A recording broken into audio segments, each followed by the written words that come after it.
দেখে নে আমার হাতের টাক কতটা ঠিক। হ্যাঁ ঠিক বলেছিস, কিন্তু কিছু যেন পড়লো ওখান থেকে, চল গিয়ে দেখি। আরে বন্ধু দেখ, এমন জন্তু তো আমি প্রথমবার দেখছি। মনে হচ্ছে এটা তোর পাথরের বাড়িতে মারা গেছে।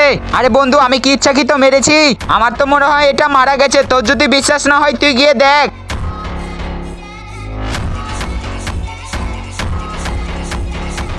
আরে তোমরা এখান থেকে পালাও তাড়াতাড়ি। কিন্তু কেন? জানি না, কোথা থেকে একটা বড় জিন এসেছে। নিজেকে যদি বাঁচাতে চাও তাহলে পালাও, আমিও পালিয়ে গেলাম।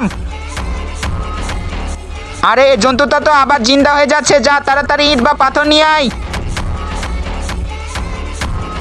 আরে বন্ধু দেখ, আরে বন্ধু এমনটা নয় যে এটা ওর বাচ্চা। আমি তো গেলাম, তুই তো ওর বাচ্চাকে মারছিলি, এবার তো তুই তো শেষ। তুমি মেরেছো আমার বাচ্চাকে। আর মাত্র একজন বেঁচে আছে। আমি তো বেঁচে গেলাম, জানি না আমার বন্ধুর সাথে কি কি হলো। তার আগে গাইস, আপনার কাছে সামান্য কিছু টাকা না মাকে প্রয়োজন, আমার মতো যার মাকে প্রয়োজন তারা ভিডিওতে লাইক করে চ্যানেলটি সাবস্ক্রাইব করে দাও আর কমেন্টে আই লাভ ইউ মা লিখে দাও। আমি দেখতে চাই আপনার কাছে টাকা বড় না মা বড়।